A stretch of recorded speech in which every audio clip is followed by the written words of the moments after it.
देख रहे हैं इन डार्क राजकुमार के साथ। तो चलिए पढ़ते हैं आज की कहानी की ओर। दोस्तों, कभी कभी हमारे काम में ही हमारे साथ कुछ ऐसी खौफनाक चीज़ें घट जाती हैं जिन्हें भुला पाना हमारे लिए असंभव होता है। ये कहानी एक ऐसे दौरे की है जब मैं अपने पापा के साथ बिजनेस संभालने के लिए नया नया ही काम शुरू कर रहा था। मेरे पापा ने मुझे शहर में एक बड़ी दुकान थी जिसके ऊपर मुझे ऑफिस की तरह काम करना था। उस समय मेरे पास एक बाइक थी जो करीब मैंने 2.5 लाख रुपए की खरीदी थी। उस समय मुझे बाइक चलाने का बहुत ही ज़्यादा शौक था, तो मैं किसी भी काम के लिए अपनी बाइक लेकर ही निकल पड़ता। एक दिन मुझे दिल्ली की एक दुकान पर जाना था, यानी कि एक बड़ी दुकान जिसके अंदर से पूरा का पूरा सामान हमारी दुकान तक पहुंचता था। और वही हिसाब किताब करने के लिए मुझे एक बुक लेकर जाना पड़ा। सारा हिसाब किताब करते करते हमें रात के 10:30 बज चुके थे और उसी दौरान मेरे पेट में गुड़गुड़ होने लगी, यानी कि ज़ोर से भूख लगने लगी, जिस कारण मैंने उसी दुकान में कुछ खाने का सामान मंगवा लिया और वहाँ के मैनेजर के साथ खाना खाने लगा। हम दोनों आपस में यूं ही बातचीत करते रहे। भले ही मेरी उम्र कम थी, लेकिन अपने टैलेंट के दम पर मैंने काफ़ी सारे मुकाम हासिल किए थे, चाहे वो एक ही साल में दुकान के कस्टमर को 4 गुना अधिक करना हो या फिर अपनी बिक्री में बढ़ोतरी करनी हो। यहाँ तक कि अगल बगल में रहने वाले लोग भी मेरी काफ़ी कदर किया करते थे। मैंने अपनी छोटी सी उम्र में ही बिजनेस को इस कदर समझ लिया था कि हर जगह तारीफ़ों के पुल बांध दिए जाएं। लेकिन एक चीज़ जिसमें मैं कमज़ोर था वो थी पूरा तात्विक जानकारी, यानी कि पौराणिक कथाएं और भूत प्रेत से जुड़ी कुछ काल्पनिक चीज़ें जिनके बारे में मैं अभी तक ना समझ था।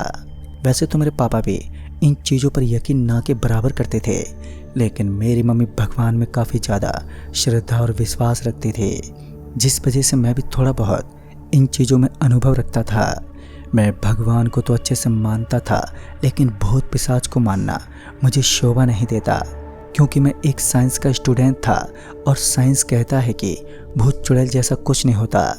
लेकिन भय के एक बवंडर ने मुझे इस कदर हिला दिया कि उस दिन के बाद भूत प्रेत पर विश्वास तो दूर की बात थी, मैं उनके नाम से ही कांप उठता हूँ। उस रात सारा काम खत्म होने के बाद मैं अपनी भारी भरकम बाइक को स्टार्ट करता हुआ घर की तरफ निकलने लगा। वैसे तो अमूमन मेरे साथ मेरे दोस्त पाए जाते थे, लेकिन आज संजोग मैं बिल्कुल अकेला था और उसी समय मेरे फ़ोन के थरथराहट की आवाज़ मेरे कानों में पड़ी। जैसे ही मैंने अपने जेब से फ़ोन निकाला तो मैंने देखा कि फ़ोन पर पापा थे। सबसे पहले पापा ने मुझे कहा कि अरे बेटा, आप घर जल्दी लौट आओ, आज मैं घर पर आ गया हूँ, तो एक साथ बैठकर खाना खाएंगे। लेकिन तब तक मुझे काफ़ी देरी हो चुकी थी, तो मैंने पापा को बताया कि मैं तो खाना खा चुका हूँ। और इतना बोलकर जब मैंने फ़ोन कट किया तो मेरे फ़ोन के अंदर से एक अजीब सी आवाज़ निकलने लगी। पहले तो मुझे लगा कि ये आवाज़ मेरे फ़ोन से निकल रही है, लेकिन फिर मुझे यह एहसास हुआ कि आज तो फिर रियलिटी की आवाज़ है जो मेरे बगल वाली झाड़ी से आ रही है। दरअसल मेरे बगल में एक लंबी चौड़ी घनी झाड़ी थी और उस झाड़ी को देखकर ये पता लगाना आसान था कि इस झाड़ी के अबाउट कुछ तो बहुत ज़्यादा अलग है।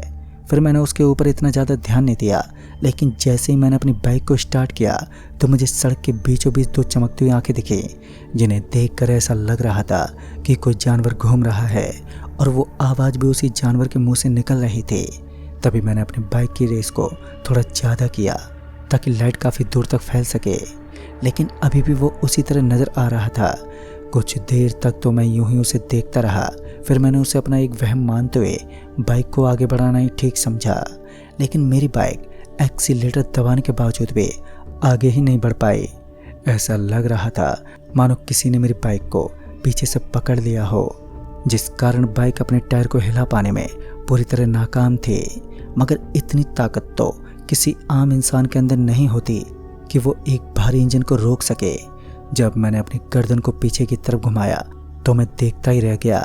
मेरी बाइक का टायर तो एकदम साफ था और पीछे की तरफ दूर दूर तक कोई भी नहीं था।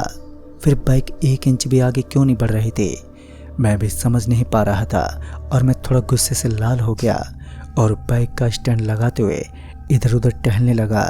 साथ ही बाइक का प्लग जांचने लगा कि कहीं उसके अंदर तो कोई गड़बड़ नहीं हो गई। लेकिन ताजुब तो इस बात का था कि अपने समस्त कोशिशों के बावजूद भी अपनी बाइक को स्टार्ट करने में नाकाम रहा करते हैं। जब हमें एक चीज़ बोर कर देती है, थक हार कर मैं अपनी बाइक के बगल में बैठ गया और किसी को फ़ोन करने लगा।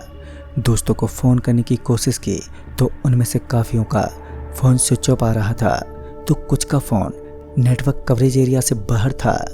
मैं बार बार कोशिश करता रहा, लेकिन ना ही तो मेरी बाइक स्टार्ट हो रही थी और ना ही मेरे दोस्त कॉल रिसीव कर रहे थे। अभी मैं उस दुकान से ज़्यादा दूरी पर नहीं था, जिस कारण मैं पीछे मुड़कर उस दुकान की तरफ जाने लगा। लेकिन तभी अचानक ही मेरी बाइक अपने आप में ही स्टार्ट हो गई। अचंभित करने वाले इस पल ने मुझे एकदम से हैरान कर दिया, क्योंकि बाइक का अपने आप स्टार्ट होना बिल्कुल भी आम बात नहीं थी और ये कतई संभव नहीं था। और उसके बाद मेरी बाइक के बाएं तरफ का प्लग एकदम से झपकने लगा। उस लाइट को इस तरह चमकता देख मुझे भी कुछ समझ में नहीं आया। मैं एक बार फिर अपनी बाइक के पास पहुंचा और उसके बाद अपनी बाइक पर बैठ गया। इस बार तो बाइक का कंट्रोल मेरे हाथों से खो चुका था। मेरी बाइक अपने आप ही चलने लगी और गियर ही अपने आप डल रहे थे। बाइक की स्पीड में अचानक ही बढ़ोतरी देखने को मिली। बाइक अच्छी हो और तेज रफ्तार के साथ सड़क को क्रॉस कर रही थी। देखते ही देखते 100 की स्पीड पार हो चुकी थी। सामने से आने वाली गाड़ियों के बिल्कुल टायरों के पास से गुजर रही मेरी बाइक मेरी मौत के दरवाजे खटखटाने लगे। बार बार मुझे डर और भय ने अपने आक्रोश में डाल दिया। मैंने हल्का सा ब्रेक दबाने की भी कोशिश की, लेकिन बाइक पूरी की पूरी किसी और के कंट्रोल में थी। ऐसा लग रहा था मानो मैं पीछे बैठा हूँ और बाइक कोई और चला रहा है। मैं मन ही मन अपने भगवान को याद करने लगा, लेकिन कोई फायदा नहीं हुआ। किसी अनजानी शक्ति ने आज मेरे ऊपर खौफनाक आंधी का बवाल मचा रखा था।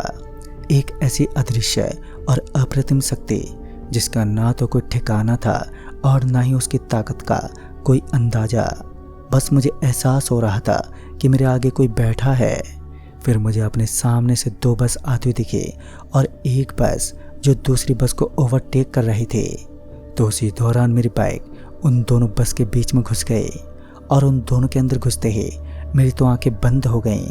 लेकिन बाद में जब मेरी आंख खुली तो मैंने देखा कि मैं तो सही सलामत था, लेकिन बाइक के दोनों तरफ टूटने फूटने की खरोंच आ चुकी थी। अपनी जान बचाने का मेरे पास सिर्फ एक ही रास्ता था। मुझे किसी भी तरह अपनी बाइक से नीचे कूदना था और मौका पाते ही मैंने वही कार्य किया। मैं बाइक से नीचे कूद गया और अपनी बाइक से नीचे कूदते ही मेरे हाथ और पैरों के ऊपर जोरदार चोट के निशान बन चुके थे। मैं सड़क के किनारे एक विशाल झाड़ के करीब गिरा। फिर मुझे एहसास हुआ ये तो वही जगह है जहाँ मैंने किसी खौफनाक चीज़ को देखा था। लेकिन उसके बाद जब झाड़ी के ऊपर की तरफ मुझे एक लड़कती हुई चीज़ दिखी तो मेरे होश ही उड़ गए, क्योंकि उस झाड़ी के ऊपर सफ़ेद बालों वाली एक डैन बैठी थी, जिसका रूप देखने में बड़ा ही डरावना लग रहा था। और मैं हल्का हल्का पीछे की तरफ खिसकता रहा। शायद आज मैं मरने वाला था, लेकिन जब किस्मत को कुछ और ही मंजूर हो तो हमारी किस्मत में लिखे उस चीज़ को कोई नहीं टाल सकता जो अद्भुत और अविश्वसनीय हो। उस वक्त मैं बुरी तरह हताश था, लेकिन इसी बीच मुझे ऐसा एहसास हुआ कि मेरे पीछे से कोई अपने कदमों की आहट से मेरी तरफ बढ़ रहा है। एक बार जब मैं पीछे मुड़ा तो ये वही दुकानदार का मालिक था। मेरी बाइक तकरीबन 60 फुट आगे बुरी तरह टूट फूट कर सड़क पर गिरी हुई थी। उसने मुझे अपने हाथ से उठाया और तुरंत ही वहाँ से भागने का इशारा भी किया और मैं उस दुकानदार के पीछे पीछे उसे फॉलो करता हुआ भागने लगा और फिर मैं किसी तरह अपनी जान बचाकर निकल गया। दोस्तों, उस दिन मैं अपनी जान तो बचा पाया, लेकिन मेरी बाइक पूरी तरह टूट गई। बाद में मुझे पता चला कि वो एक ऐसी भूतिया झाड़ी है जिसके अंदर जादू टोने की वजह से न केवल एक आत्मा वास करती है, बल्कि आत्माओं की पूरी सेना वहीं पर स्थित है। मैंने ये तक सुना है कि उस झाड़ी के करीब जाने के बाद काफ़ी लोगों ने अपने प्राण त्याग दिए। कुछ का कहना है कि आज भी उस झाड़ी के अंदर भूतों का वास है। अब इसके अंतर्गत कितनी सच्चाई है और कितना झूठ, ये तो कोई नहीं जानता, लेकिन मैंने जो घटना बताई है वो बिल्कुल सत्य है और इस घटना को भूलना मेरी ज़िंदगी की सबसे बड़ी भूल साबित हो सकती है, क्योंकि आगे बढ़कर मैं कभी भी ऐसे हादसों में फंसना नहीं चाहता। तो दोस्तों, इस कहानी में बस इतना ही। तब तक के लिए बाय एंड टेक केयर।